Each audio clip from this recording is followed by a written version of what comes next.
Hey Boerne, Tim Handren here, your mayor, to bring you another update of the Mayor's Minute. We had a city council meeting last night on the 28th of April, and just want to summarize that 5-hour meeting here in just a couple minutes for you.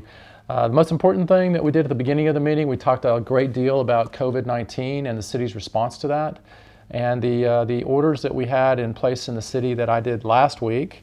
Remember, what I was trying to do last week was find a way to allow businesses to open in anticipation of what the governor said.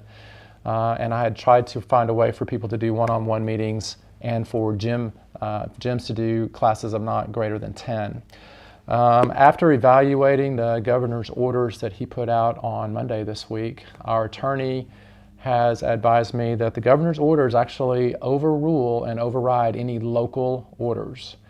So what that means is our orders are in effect until end of day Thursday, tomorrow. But as of Friday, the local orders that I put in place are now null and void as a direct order of the governor.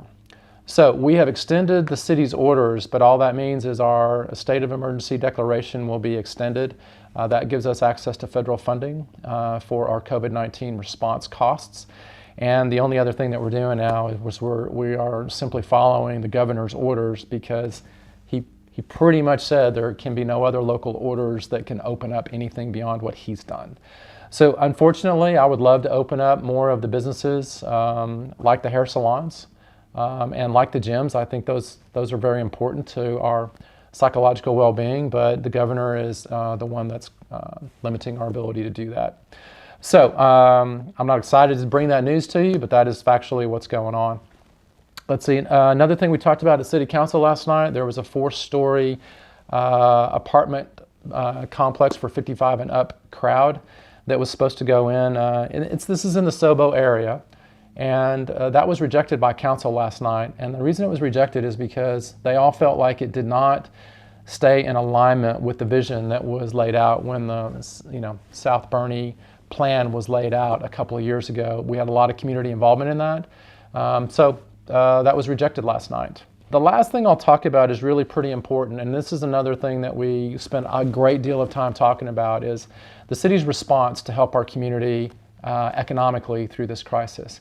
You know, for the hotel community, we waived hotel occupancy tax late fees, but last night we agreed as a council to invest $350,000 into this community in multiple ways.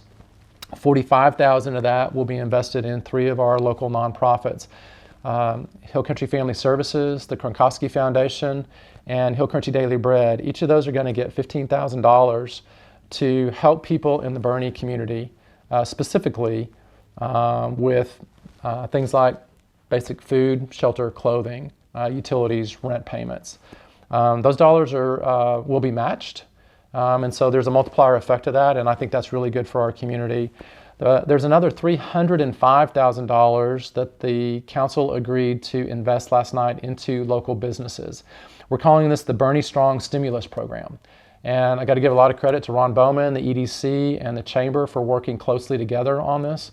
They laid out a plan that will allow small businesses that have been impacted by this COVID-19 health crisis to apply for a grant, a completely forgivable grant from the city of Boerne. The criteria, it's going to be spelled out in a great amount of detail on the city's website, but it's broken down into 3 different categories. If you have 1 to 10 employees, you can apply for up to $2,500 in grant money for things to cover rent, employee costs, utilities, any necessary supplies to run your business, marketing, or things related to COVID-19 expenses like personal protective equipment. So if you have a business that has 11 to 25 employees, you could apply for a grant of up to $5,000. And if you have 25 to 50 employees, you can apply for a grant up to $7,500.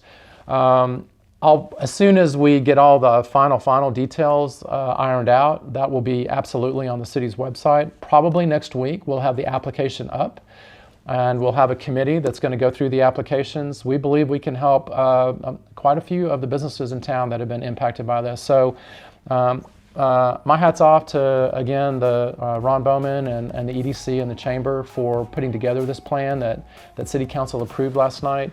I think you should be happy to know that you have a city council that's compassionate and cares about getting everybody back on their feet as quickly as possible. That's all for now, and we'll be talking to you later in the week with other updates about COVID-19. Thanks.